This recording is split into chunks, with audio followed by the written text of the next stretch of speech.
श्री गणेशाय नमः। श्री सरस्वती नमः। श्री हनुमंताय नमः। ओम नमो भगवते वासुदेवाय। नमः पार्वतीपती। हर हर हर हर महादेव।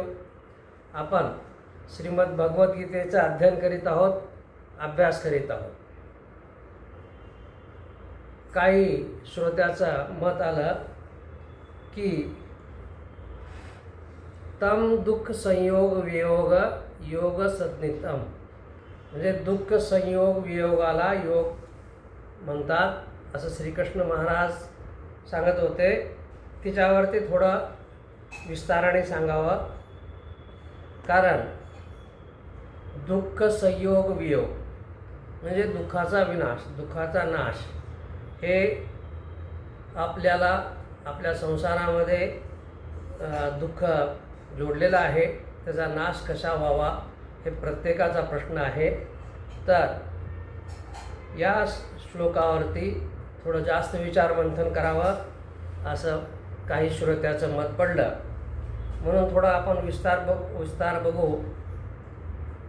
आता ही पृथ्वी आणि याला काय म्हणतात की दुःखालय असं संबोधलं जातं। त्या मृत्यूलोकाला दुःखालय समजलं जातं की मनुष्य ज्यावेळेस या मृत्यूलोकावरती जन्म घेतो तेव्हा त्यांना दुःख भोगावं लागतं। सुख पण भेटतं, असं नाही की सुख भेटत नाही आहे, परंतु दुःख जास्त भोगावं लागतं असं बऱ्याच जणांचं मत आहे। तर ह्या दुःखाचा नाश कसा व्हावा, हे दुःख कसं होऊ नये याबद्दल श्रीकृष्ण महाराज सांगत आहेत गीतेमध्ये की योग कुणाला म्हणायचं, योगी कुणाला म्हणायचं, ज्याच्या जीवनामध्ये दुःख संयोग वियोग म्हणजे दुःखाचा नाश झालेला आहे, अशा महात्म्याला योगी म्हणावा असं श्रीकृष्ण महाराज सांगत आहेत। आता याच्यामध्ये 3 गोष्टी आल्या, दुःख आलं, संयोग आलं आणि वियोग। जगामध्ये दुःख पुष्कळ आहे, असं नाही की दुःख नाही आहे, सगळीकडे दुःख आहे, दुःखालय म्हणलेलं आहे। परंतु ते दुःख माझ्यापर्यंत नाही आलं, मला नाही लागलं किंवा माझ्यापर्यंत ते दुःख नाही आलं तर ते दुःख काही करू शकत नाही आपणाला। मग काय व्हायला पाहिजे, दुःखाचा संयोग व्हायला पाहिजे, म्हणजे दुःख आपल्यापर्यंत आलं मग त्याचा वियोग व्हावा। म्हणजे हा संस्कृतचा श्लोक आहे, हे आध्यात्मिक गोष्टी आहेत, दुःखाचा संयोग आणि मग त्याचा वियोग। तर ज्यामध्ये जास्त खोलात जात नाही आहे, साध्या भाषेत बोलायचं की दुःख येऊच नये आणि दुःख जरी आलं तर त्याचा नाश व्हावा। म्हणजे साध्या भाषेमध्ये, आपल्या संसारिक साध्या भाषेमध्ये सांगायचं की प्रथम तर दुःख येऊ नये, समजा आलं दुःख, त्याचा नाश व्हावा, त्याचा वियोग व्हावा, अशा प्रकारचं जे आहे त्याला, अशा साधकाला योग साध झाला असं श्रीकृष्ण महाराज म्हणतात। आता दुःख काय येतं, दुःखाबद्दल आपण थोडं चर्चा करू, म्हणजे आपणाला पुढची गोष्ट सोपी जाईल। आता दुःखाला ताप म्हणलेला आहे। श्रीमद भागवतामध्ये जे दुःख आहे, आपण साध्या भाषेत दुःख म्हणतो, त्याला ताप म्हणलेला आहे। आणि हा ताप त्रिविध असतो, त्रिविध ताप श्रीमद भागवतामध्ये याचा उल्लेख आहे। अधिभौतिक, अधिदैवी आणि आध्यात्मिक अशा 3 प्रकारचे ताप असतात। आता सोप्या भाषेत जर सांगायचं असेल तर आपणाला कळण्यासाठी सांगायचं असेल तर 2 प्रकारचे दुःख असतात, 2 प्रकारचे ताप असतात। एक शारीरिक ताप म्हणजे शरीराला कष्ट, एक शारीरिक ताप, शारीरिक दुःख, आणि दुसरं मानसिक दुःख। तर आता प्रत्येकाला माहीत आहे शारीरिक दुःख का असतं की अति कष्ट केलं किंवा शरीराला आजार आला, शरीर आजारी पडलं तर मनुष्याला दुःख होतं। कष्ट आहेत, आजारपण आहे. आता हे शारीरिक जे कष्ट आहेत किंवा शारीरिक आजार आहेत ते कशामुळे होतात? हिच्यामध्ये दोन मुख्य गोष्टी आहेत की आपल्या स्वतःच्या खानपान, रहनसहन, वागण्यामुळे आपल्याला आजार येतात आणि आपल्याला कष्ट होतात. एखादं कार्य आपण अंगावर घेऊन करतो म्हणतात बघा, अंगावर घेऊन केल्यानंतर कष्ट होतं, म्हणजे ते आपल्यामुळं.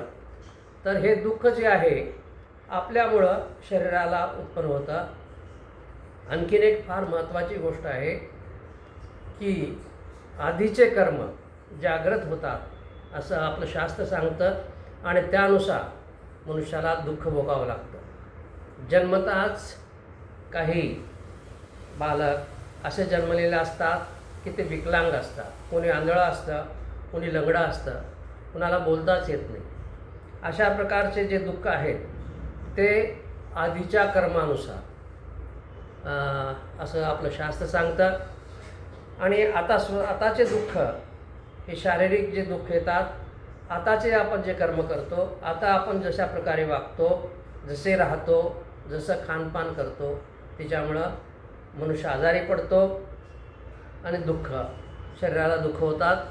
दुसरं एक आहे, आता दुसरं मुख्य आणखी एक कारण आहे की आजूबाजूच्या गोष्टी, भौतिक गोष्टीमुळं, म्हणजे प्रकृती, निसर्ग, या आजूबाजूच्या भौतिक गोष्टी आहेत त्यामुळं आपणाला दुःख होतं, ताप येतो. आता निसर्गाचा कोप, शास्त्रामध्ये बऱ्याच ठिकाणी उल्लेख आहे की प्रकृती हे निसर्ग म्हणजेच भगवान, त्याचा कोप, त्याला अधिदैविक म्हणतात. म्हणजे निसर्गाचा कोप झाला, प्रकृतीचा कोप झाला, तो अधिदैविक ताप. कसं? वादळ येतं, वारं येतं, अतिपाऊस आपण अनुभवलेला आहे, पूर येतो, भूकंप येतो, सुनामी येते. अशा प्रकारच्या ज्या गोष्टी आहेत ज्या आपल्या हातात नाहीत, त्या प्रकृतीच्या माध्यमातून, या निसर्गाच्या माध्यमातून आपल्याला त्रास होतो. आता मध्यंतरी कोविड आला पहा, त्या कोविडमुळं पण बरेच जण आजारी पडले, बरेच जणांना त्रास झाला. अशा प्रकारे प्रकृतीमुळं, निसर्गामुळं आपल्याला दुःख निर्माण होतं. आता पाहिलं शारीरिक दुःख जे आहे तिच्यापासून कसं दूर राहावं? शारीरिक दुःख तर होत असतं, आजारी पण होत असतं. तर एक आहे की आजारच होऊ नये आपणाला. काही गोष्टी आपल्या हातात आहेत, आपलं जीवनमान, राहण अशा प्रकारे असावं, खानपान अशा प्रकारे असावं की आपल्याला आजार होऊ नये. म्हणजे आरोग्य चांगलं ठेवून आपण आपलं जीवन जगावं. समजा आजार झाला तर औषध पाणी घेऊन तो आजार बरा करा. हे झालं भौतिक गोष्टीचं. अधिदैविक ज्या गोष्टी आहेत ज्या आपल्या हातात नाही, भूकंप आहे, सुनामी आहे, वारं आहे, पाऊस आहे, पूर आहे, ह्या ज्या गोष्टी ज्या आहेत ह्या आपल्या हातात नाहीत.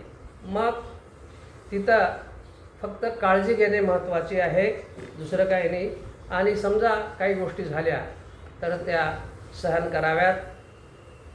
ह्या झाल्या शारीरिक, आधी भौतिक आणि आधी दैविक ताप झाले. आता आध्यात्मिक ताप. आता असा अनुभव आहे, आध्यात्मिक ताप म्हणजे मानसिक ताप, मानसिक दुःख. आता असा अनुभव आहे प्रत्येकाचा की शारीरिक दुःखापेक्षा, शरीराला जे दुःख होतं, आजार होतो, तिच्यापेक्षा मानसिक दुःख जास्त आहे. हा सर्वांचा अनुभव आहे. मानसिक दुःख जास्त आहे. मग या मानसिक दुःखाचं कारण काय? मानसिक दुःखाचं मुख्य कारण मन हे मुख्य कारण आहे. मन हे काय करतं की विषयाकडे धाव घेत असतं. इंद्रियाच्या माध्यमातून, इंद्रिय माध्यम आहेत, इंद्रिय भोगत नाहीत, इंद्रिय माध्यम आहेत. मन ह्या सर्व इंद्रियाला कामाला लावतो आणि विषयाचा भोग भोग घेत असतं हे मन. तिची तृष्णा, लालस, तीव्र इच्छा, वासना, मला हे मिळावं, मला ते मिळावं, आज मला इतकं मिळालं, उद्या इतकं मिळावं, मला मी एवढं धन कमावलं, आता आणखीन एवढं धन मी कमावतो, हे कुणाचं, हे मनाचे विचार आहेत, ही मनाची इच्छा आहे. असं ही तृष्णा, वासना जी आहे कमी होणं फार कठीण आहे. आता जशा प्रकारे एखादा अग्नी आहे, त्या अग्नीमध्ये आपण तूप घालत गेलो तर ती अग्नी भडकते. तसं त्या तृष्णा, इच्छा, वासनेला जर खाद्य देत गेलो, वासनेचं खाद्य देत गेलो तर हे आणखीन जास्त भडकत असते. तर अग्नीमध्ये तूप घातल्यासारखं होतं. तर ह्या वासना, ह्या तृष्णा का निर्माण होतात? पहिल्या प्रथम आपण हे बघू की ह्या वासना, तृष्णा मनामध्ये का उत्पन्न होतात. इथं थोडक्यात आपण पाहू. बघा, मी हा सांगण्याचा प्रयत्न करतो. समजा वासनाच तयार नाही झाली, इच्छाच तयार नाही झाली तर दुःख होणार नाही. मग वासना का तयार होते, वासना का होते निर्माण? तर पहिलं मला वाटतं पहिलं वासनेचं कारण जे आहे तयार व्हायचं बदल जे आहे तिथं इच्छा निर्माण होते.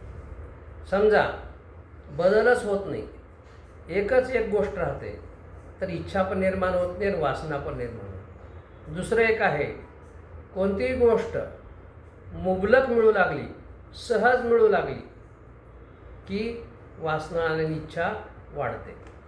मी काय सांगतो बघा, थोडं समजून घेण्याचा प्रयत्न करा. जिथं बदल आहे तिथं वासना जास्त होते आणि जिथं काय म्हणतात की गोष्टी सहज मिळू लागल्या की वासनेमध्ये, इच्छेमध्ये वाढ होते. आता काही उदाहरण घेऊ आपण. अगोदर आपण म्हणायचे की अगोदरचे लोक फार सुखी होते. का सुखी होते? त्याचा सूक्ष्म जर विचार केला, खेडेगावामध्ये लोक, अगोदरचे लोक सुखी होते. का सुखी होते? की तिथं त्यावेळेस जास्त बदल नव्हता. तिथं प्रत्येक गोष्ट मुबलक मिळायची नाही. बैलगाडीचा प्रवास असायचा किंवा सायकल असायची. जास्तीत जास्त दूरच्या गावाला जायचं असेल तर एस टीने जावं लागायचं. म्हणजे साधनं कमी होती आणि बदल जास्त नव्हता, प्रगती नव्हती. आता काय झालेलं आहे, आता प्रगती झाली. आता सायकलच्या ठिकाणी मोटरसायकल आली, मग मोटरसायकलच्या नंतर कार आली. मग मनुष्याची इच्छा काय होते, सायकल जावी, मोटरसायकल घ्यावी. मोटरसायकल नको, आता मला कार पाहिजे. ह्या इच्छा वाढत राहतात. अगोदर एस टीनं जायचं, आता अगोदर बैलगाडीनं जायचं, आता एस टीनं जायचं. आता दूरचा प्रवास करायचा तर रेल्वेनं जायचं, विमानानं जायचं. हे मुबलक गोष्टी झाल्या, प्रगती झाली, मुबलक गोष्टी झाली. ह्या गोष्टी चांगल्या आहेत, परंतु ह्या वासनेला मी काय सांगतो बघा, ह्या होऊ नये असं नाही आहे. प्रगती व्हायलाच पाहिजे, पण हिच्याबरोबर ह्या वाईट गोष्टी पण येतात. हिच्याबरोबर इच्छा पण वाढत जातात. याच्यामध्ये इच्छा पण वाढतात, वासना वाढतात. हे मला मिळायला पाहिजे, ते मला मिळायला पाहिजे. आता आणखीन एक उदाहरण घेऊ. अगोदर काय होतं, कुणाच्या तरी घरी एखादी फोन होता. मग कुणाचा तरी दुरून फोन आला की फार आनंद व्हायचा आणि आपण त्यांच्या घरी जाऊन तो फोन घ्यायचा. अगोदर तर काय, टेलिग्राम आला तर फार काळजीत पडायचे लोक, काय झालं म्हणे. त्यावेळेस टेलिग्राम हा सहसा पाठवला जायचा नाही. काही दुर्घटना घडली तरच टेलिग्राम पाठवतो. म्हणजे त्यावेळेस फोन कमी होते, माणूस सुखी होता. पत्राचं पण तसंच आहे. पत्र जे आलं, पाठवलं, 8 दिवसानंतर पत्र मिळायचं, त्याचा रिप्लाय यायला आणखी 8-15 दिवस लागायचे. आता काय झालेलं आहे, आता मोबाईल आपल्याकडे आलेला आहे. एवढं आलं की काही सेकंदामध्ये आपण आपला मेसेज, आपल्याला काय पाहिजे, आपला काय विचार आहे तो पाठवतो. पण ह्याच्यानं काय झालं की तीव्रता वाढली, तिची इच्छा वाढली. समजा मेसेज नाही आला, आज समजा एखादी आपला मुलगा किंवा कोणी नातेवाईक दुसऱ्या गावाला गेले, 1 तासामध्ये पोहोचतात. 1 तासाच्या आत जर फोन नाही आला किंवा त्यांचा मेसेज नाही आला तर चिंता वाटते. म्हणजे सांगायचा उद्देश काय, प्रगती झाली, त्या प्रगतीबरोबर ह्या घटना पण बरोबर आल्या. त्यांचा मेसेज नाही आला तर चिंता वाटते, का मेसेज नाही आला. आपण मेसेज करतो किंवा फोन करतो, फोन लागत नाही, काय झालं का.